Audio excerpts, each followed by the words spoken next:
ನಮಸ್ತೆ ಫ್ರೆಂಡ್ಸ್, ಇವತ್ತಿನ ವಿಡಿಯೋದಲ್ಲಿ ನಾನು ಪರ್ಫೆಕ್ಟ್ ದೋಸೆ ಹಿಟ್ಟನ್ನು ಹೇಗೆ ಪ್ರಿಪೇರ್ ಮಾಡೋದು ಮನೆಯಲ್ಲಿನೇ ಅಂತ ತಿಳಿಸ್ಕೊಡ್ತಾ ಇದ್ದೀನಿ. 100% ಫೇಲ್ ಆಗೋ ಚಾನ್ಸೇ ಇಲ್ಲ. ಗರಿ ಗರಿಯಾಗಿ ರುಚಿಯಾಗಿ ತುಂಬಾ ಪರ್ಫೆಕ್ಟಾಗಿ ಬರುತ್ತೆ. ಈ ರೀತಿಯಾಗಿ ದೋಸೆ ಬ್ಯಾಟರ್ನ ನಾವು ಪ್ರಿಪೇರ್ ಮಾಡಿದ್ರೆ ಸೊ ಹೇಗೆ ಮಾಡೋದು ಅಂತ ನೋಡ್ಕೊಂಡು ಬರೋಣ ಬನ್ನಿ. ಮೊದಲನೇದಾಗಿ ನಾನಿಲ್ಲಿ ಒಂದು ಬೌಲ್ ತಗೊಂಡಿದ್ದೀನಿ. ಅದಕ್ಕೆ 4 ಕಪ್ ಆಗುವಷ್ಟು ಸೊಸೈಟಿ ಅಕ್ಕಿ ಬರುತ್ತಲ್ವ, ಅದನ್ನೇ ಹಾಕೋತಾ ಇದ್ದೀನಿ. ದೋಸೆ ಅಕ್ಕಿ ಅಂತಲೂ ಕೂಡ ಸಿಗುತ್ತೆ, ಅದನ್ನು ಕೂಡ ತೊಗೊಂಬರ್ಬೋದು, ಅದನ್ನು ಕೂಡ ಹಾಕೋಬೋದು. ಹಾಗೆ ಅದೇ ಕಪ್ಪಲ್ಲಿ ಅರ್ಧ ಕಪ್ ಆಗುವಷ್ಟು ಉದ್ದಿನಬೇಳೆ ತೊಗೊಂಡಿದ್ದೀನಿ. ಅದೇ ಕಪ್ಪಲ್ಲಿ ಅರ್ಧ ಕಪ್ ಆಗುವಷ್ಟು ಅವಲಕ್ಕಿ ತೊಗೊಂಡಿದ್ದೀನಿ. ಹಾಗೆ 1 ಟೇಬಲ್ ಸ್ಪೂನ್ ಆಗುವಷ್ಟು ಮೆಂತ್ಯ ಕಾಳನ್ನು ಸೇರಿಸ್ತಾ ಇದ್ದೀನಿ. ಹಾಗೆ 1 ಟೇಬಲ್ ಸ್ಪೂನ್ ಆಗುವಷ್ಟು ಕಡಲೆಬೇಳೆ ಸೇರಿಸ್ತಾ ಇದ್ದೀನಿ. ಸೊ ಇದನ್ನೆಲ್ಲ ಮಿಕ್ಸ್ ಮಾಡಿಬಿಟ್ಟು ಒಂದು 3 ರಿಂದ 4 ಸಾರಿ ವಾಶ್ ಮಾಡಿಕೊಂಡು ತೊಗೊಂಡು ಬಂದಿದ್ದೀನಿ ನೀರು ಹಾಕ್ಕೊಂಡು.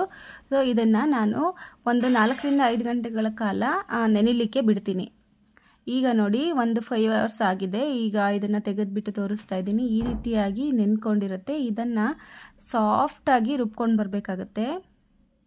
ಇದೇ ರೀತಿಯಾಗಿ ನಾ ಹೇಳಿರೋ ಮೆಷರ್ಮೆಂಟಲ್ಲಿ ಹಾಕಿದ್ರೆ ಯಾವುದೇ ದೋಸೆ ಹಿಟ್ಟು ಕೂಡ ಫೇಲ್ ಆಗೋದಿಲ್ಲ.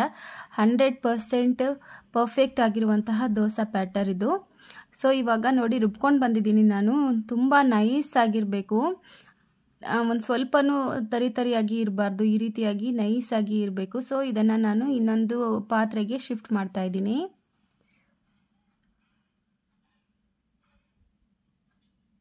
ಹಾಗೆ ಇದಕ್ಕೆ ನಾನು ಜಾಸ್ತಿ ನೀರನ್ನು ಕೂಡ ಹಾಕಿಲ್ಲ, ಸ್ವಲ್ಪ ನೀರನ್ನೇ ಹಾಕಿಬಿಟ್ಟು ರುಬ್ಕೊಂಡು ಬಂದಿದ್ದೀನಿ. ಇಲ್ಲಿ ನಾನು ಕೇವಲ ಇಬ್ಬರಿಗೆ ಮಾಡ್ತಾ ಇರೋದ್ರಿಂದ ನಾನು ಸ್ವಲ್ಪನೇ ಹಾಕ್ಕೊಂಡಿದ್ದೀನಿ. ನೀವು ಜಾಸ್ತಿ ಜನಕ್ಕೆ ಮಾಡೋದಾದರೆ ಇದೇ ಕ್ವಾಂಟಿಟಿನ ಸ್ವಲ್ಪ ಜಾಸ್ತಿ ಮಾಡಿಕೊಂಡ್ರೆ ಆಯಿತು. ಇವಾಗ ನೋಡಿ ಇದನ್ನು ಕೂಡ ನಾನು ನುಣ್ಣಗೆ ರುಬ್ಕೊಂಡು ಬಂದಿದ್ದೀನಿ, ಅದನ್ನು ಕೂಡ ಸೇರಿಸ್ತಾ ಇದ್ದೀನಿ. ಹಾಗೆ ಇದನ್ನು ಕೈಯಿಂದ ಅಥವಾ ಸೌಟಿಂದ ಒಮ್ಮೆ ನೀಟಾಗಿ ಮಿಕ್ಸ್ ಮಾಡ್ಕೋಬೇಕಾಗುತ್ತೆ. ಕೈಯಲ್ಲಿ ಮಾಡಿದ್ರೆ ಈವನ್ ಆಗಿ ಮಿಕ್ಸ್ ಆಗಿರುತ್ತೆ. ಹಾಗೆ ಇದನ್ನು ಒಂದು ಪ್ಲೇಟ್ನ ಮುಚ್ಚಿಬಿಟ್ಟು ನಾನು 8 ಗಂಟೆಗಳ ಕಾಲ ಫಮ್ಮಿ ತಗೋಕೆ ಬಿಡ್ತೀನಿ. 8 ಗಂಟೆಗಳಾದ ನಂತರ ಎಷ್ಟು ಪರ್ಫೆಕ್ಟಾಗಿ ಉಬ್ಬಿ ಬಂದಿದೆ ನೀವೇ ನೋಡ್ತಾ ಇರ್ಬೋದು.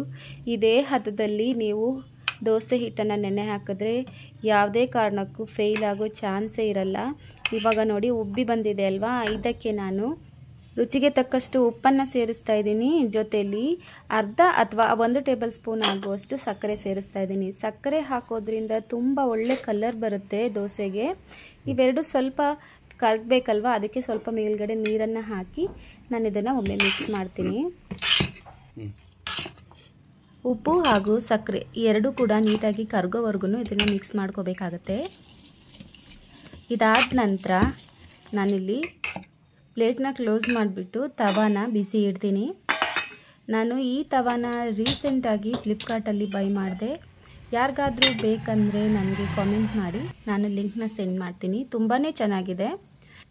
ತವಾ ಬಿಸಿಯಾಗಿದೆ. ನಾನಿಲ್ಲಿ ಒಂದು ಸೌಟು ದೋಸೆ ಹಿಟ್ಟನ್ನು ಹಾಕಿ ಹರಡ್ಕೋತೀನಿ. ನಾವು ಎಷ್ಟು ತೆಳ್ಳಗೆ ಬೇಕಾದರೂ ಹರಡ್ಕೋಬೋದು. ತುಂಬಾ ಪರ್ಫೆಕ್ಟ್ ಆಗಿರುತ್ತೆ.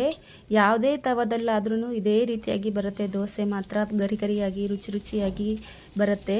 ಸಕ್ಕರೆ ಹಾಕಿರೋದ್ರಿಂದ ಕಲರ್ ಕೂಡ ಪರ್ಫೆಕ್ಟಾಗಿ ಬರುತ್ತೆ. ಸೊ ಸ್ವಲ್ಪ ಮೇಲ್ಗಡೆ ಎಣ್ಣೆ ಅಥವಾ ತುಪ್ಪ ಹಾಕ್ಕೊಂಡು ಇದನ್ನು ಬೇಯಿಸ್ಕೊಂಡ್ರೆ ಆಯಿತು. ನೋಡ್ತಾ ಇದ್ದೀರಲ್ವ, ಈ ರೀತಿಯಾಗಿ ಗೋಲ್ಡನ್ ಕಲರ್ ಕಾಣಿಸೋವರೆಗೂ ಬೇಯಿಸ್ಕೊಂಡು ಈ ರೀತಿಯಾಗಿ ತೆಗೆದುಕೊಂಡ್ರೆ ಆಯಿತು. ನೋಡ್ತಾ ಇದ್ದೀರಲ್ವ, ಪರ್ಫೆಕ್ಟ್ ಆಗಿರೋ ದೋಸೆ ಹಿಟ್ಟಿನ ರೆಸಿಪಿ ಹಾಗೂ ದೋಸೆ ರೆಸಿಪಿ ನೀವು ಕೂಡ ಇದೇ ರೀತಿಯಾಗಿ ಒಮ್ಮೆ ಟ್ರೈ ಮಾಡಿ ನೋಡಿ, ಪರ್ಫೆಕ್ಟಾಗಿ ಬರುತ್ತೆ. ಹಾಗೆ ಇನ್ನೊಂದು ಮಸಾಲೆ ದೋಸೆ ಹಾಕಿಬಿಟ್ಟು ತೋರಿಸ್ತಾ ಇದ್ದೀನಿ. ನಾನು ದೋಸೆಗೆ ಆಲೂಗಡ್ಡೆ ಪಲ್ಯ ಹಾಗೂ ಚಟ್ನಿ ಮಾಡಿದ್ದೆ. ಮಧ್ಯದಲ್ಲಿ ಆಲೂಗಡ್ಡೆ ಪಲ್ಯ ಇಟ್ಟರೆ ಮಸಾಲೆ ದೋಸೆ ರೆಡಿ ಆಗುತ್ತಲ್ವ, ಹಾಗಾಗಿ ಮಸಾಲೆ ದೋಸೆ ಕೂಡ ರೆಡಿ ಆಗುತ್ತೆ. ಹಾಗಾಗಿ ನಾನು ಮಸಾಲೆ ದೋಸೆ ಹಾಕೋತಾ ಇದ್ದೀನಿ. ಮೇಲ್ಗಡೆ ಸ್ವಲ್ಪ ತುಪ್ಪ ಅಥವಾ ಎಣ್ಣೆನ ಸವರ್ಕೊಂಡು ಇದು ಸ್ವಲ್ಪ ಬೆಂದ ನಂತರ ನಾನಿಲ್ಲಿ ಮಾಡ್ಕೊಂಡಿರುವಂತಹ ಆಲೂಗಡ್ಡೆ ಪಲ್ಯನ ಮಧ್ಯಕ್ಕೆ ಸೇರಿಸ್ತಾ ಇದ್ದೀನಿ.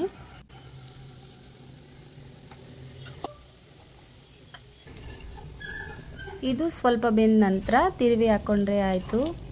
ಪರ್ಫೆಕ್ಟ್ ಆಗಿರುವಂತಹ ಮಸಾಲೆ ದೋಸೆ ಕೂಡ ರೆಡಿಯಾಗಿದೆ. ನೀವು ಕೂಡ ಒಮ್ಮೆ ಇದೇ ರೀತಿಯಾಗಿ ಟ್ರೈ ಮಾಡಿ ಹೇಗೆ ಬಂತು ಅಂತ ನನಗೆ ಕಾಮೆಂಟ್ ಸೆಕ್ಷನಲ್ಲಿ ತಿಳಿಸಿ.